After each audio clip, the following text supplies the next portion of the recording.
Bon, alors merci Seigneur, dans cet après-midi, à la fin de soirée, de pouvoir faire un mot du Seigneur. Pouvoir, avec la grâce de Dieu, essayer de vous apporter un petit mot du Seigneur, surtout un mot d'encouragement. Et puis vous savez, aujourd'hui, dans la situation où nous vivons, c'est un monde de souffrance, un monde qui a peur, un monde agité. Et puis vous savez, ce fléau, ce virus, ce coronavirus a fait beaucoup de dégâts, a fait beaucoup de mal. Et je voudrais... Voilà ce que le monde vit aujourd'hui, ce que ce coronavirus a fait. Un petit peu, on va avoir une lecture qui se trouve dans le livre d'Ésaïe, chapitre 41, et le verset 5. Il dit que l'extrémité de la terre, c'est-à-dire il parle de la planète, l'extrémité de la terre tremble. C'est-à-dire que le monde aujourd'hui, il a peur. Il a peur de ce qui s'est passé, de ce qui se passe, du confinement. C'est-à-dire que chacun est renfermé soi-même. Chacun est dans sa petite famille. Chacun est dans sa maison, dans sa campagne, peu importe souhaite. Et puis aujourd'hui, là, à travers ce confinement, le peuple s'est rapproché plus du Seigneur. Il s'est examiné. Et puis il dit au verset 6, il dit, chacun dit à son frère courage. Et je voudrais lire un texte avec vous qui se trouve dans le livre des Proverbes, chapitre 12 et le verset 25. Il dit que l'inquiétude dans le cœur de l'homme là-bas, mais une bonne parole. Une bonne parole, elle va le relever. Et voilà une bonne parole. Une bonne parole. Que Dieu soit béni. Chacun dit à son prochain, au verset 6, courage. Et puis voilà ce que Jésus veut te dire. Voilà ce que Jésus va te donner comme parole. Évangile de Jean, chapitre 7 et le verset 37.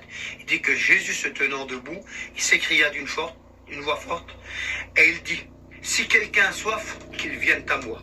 Et je suis sûr et certain dans cet après-midi, dans ce confinement, beaucoup recherchent la présence, beaucoup recherchent Dieu, beaucoup ont soif de la présence de Dieu, beaucoup ont soif d'écouter ce que Dieu veut dire. Et voilà ce que le confinement, voilà ce que le virus a fait aujourd'hui. Le monde est touché, les nations sont bloquées, le confinement a fermé les écoles, a fermé les églises, oui, les commerces sont fermés, les rassemblements sont arrêtés. Le monde est dans l'angoisse, le monde est dans la peur, le monde est dans le stress. Mais une bonne nouvelle, à travers ce confinement, c'est une bonne nouvelle quand même. Parce que j'ai mis ça, une bonne nouvelle du confinement. Écoutez, le confinement donne du repos à celui qui travaille beaucoup. Ah oui, parce que il s'est rentré chez lui, il s'est installé. Le confinement donne beaucoup de repos à celui qui travaille. Oui, le confinement nous rapproche plus de notre famille, nous rapproche plus de nos enfants, nous fait rapprocher dans notre maison, dans notre caravane. Et puis voilà ce que le confinement fait. Il nous a fait mettre de l'ordre dans nos maisons, c'est-à-dire dans notre cœur spirituellement, nous fait rappeler, il nous a rapprochés. Oui, il nous donne du temps aujourd'hui à pouvoir méditer la parole, à pouvoir s'approcher, à pouvoir prier le Seigneur. Voilà ce que le confinement aujourd'hui a fait. Vous savez, à travers ce fléau, peut-être que Dieu a trouvé bon de rapprocher son Église, de ramener son peuple, celui ou celle qui est éloigné, qui s'était éloigné du Seigneur. À travers ce confinement, à travers ce fléau, il s'est rapproché du Seigneur, il s'est approché de Dieu. Oui, voilà ce qu'il a fait. Il nous a rapprochés. Il nous a donné le temps de lire la Bible, le temps de prier. Oui, le temps aussi. Et c'est ça qui est important. Il a donné aussi le temps de pouvoir se repentir. Seigneur Tout-Puissant, le temps de se repentir, c'est-à-dire de vérifier ton état. Regardez comment est ta vie. Oui, comment est ta vie. Et le livre de Jérémie, Lamentation de Jérémie 3,21, il dit voilà ce qui donne l'espérance. Parce qu'il y a une espérance, malgré les soucis, malgré ce que tu passes, malgré les tracas. Dieu est là, Dieu a sa main posée sur toi. Oui, il a sa main posée sur nous, quelle beauté. Il veut t'encourager. Oui, il dit, ce qui me donne de l'espérance, c'est que les bontés du Seigneur, les bontés, quelle beauté, ne sont point épuisées, mais elles se renouvellent en toi chaque matin. C'est-à-dire que chaque jour, Dieu est avec toi. Chaque jour, Dieu te donne de l'encouragement, Dieu te donne de la force. Alors, il donne du temps à se repentir. Oui. Du temps à aimer, c'est important ça. Seigneur Tout-Puissant, du temps à aimer son prochain, à prier pour son prochain, à encourager celui qui est dans la faiblesse.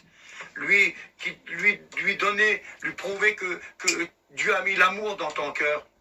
Fortifier, oui, parce que je l'ai dit tout à l'heure plus haut, hein, Isaïe 41, fin du verset 5 à 6.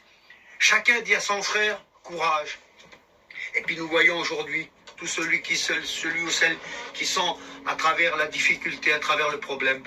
Je voudrais te dire, mon frère, ma soeur, toi qui écoutes, toi qui vas voir, toi qui es dans la difficulté, n'oublie pas le livre de Colossiens. Il dit que Dieu n'est point injuste. Il n'est pas injuste, Dieu. Dieu n'est pas injuste pour oublier le travail et l'amour que tu as montré pour lui. Donc, il n'est pas injuste. Le livre des Nombres, chapitre 23 et le verset 19, il dit que Dieu n'est pas un homme, il est plus qu'un homme. Il n'est pas un fils d'homme pour se repentir. Il dit ce que sa bouche dit, son bras l'accomplit. C'est-à-dire qu'il a promis pour toi une espérance meilleure. Il a promis quelque chose de bon pour toi.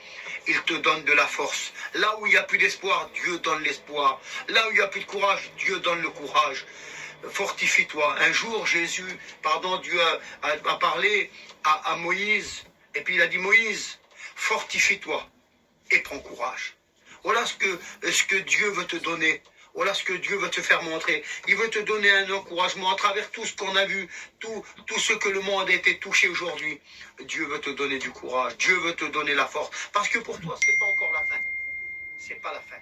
Mais c'est un commencement. Redémarrer une vie nouvelle avec toi. Peut-être que toi qui écoutes, toi qui jadis étais éloigné de Dieu, à travers ces difficultés, peut-être que tu t'es rapproché de Dieu. Et que Dieu le fasse dans son bon sens, avec un amour parfait. Parce qu'il est l'amour. Il est l'amour parfait. L'amour qui bannit la crainte. Il est l'amour. Il est celui qui te tend la main. Oui, lorsque un jour Pierre était là, il s'enfonçait.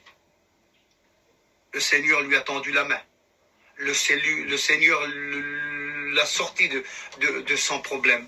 Oui, il a dit, Seigneur, secours-moi. Quelle beauté. Et le Seigneur lui a tendu la main. Comme il te tend la main, toi qui es là, toi qui as besoin d'entendre, qui as besoin d'être fortifié, besoin d'être encouragé, sache une chose, que Jésus est là et il te tend la main. Et je crois qu'à travers ces paroles, je voudrais terminer, je voudrais pas être trop long, mais je voudrais tout simplement prier le Seigneur pour vous, afin que le Seigneur, comme un jour Néhémie a dit, la bonne main de Dieu s'est posée sur moi. Je voudrais que la main du Seigneur, à travers ces mots, à travers ces paroles, que la main de Dieu se pose sur toi, sur ton foyer, sur tes enfants. Et Dieu, n'oublie pas, il n'est pas injuste pour oublier l'amour que tu montres pour lui. Je prie le Seigneur pour vous. Je te rends grâce, je te bénis. Je dis merci Seigneur.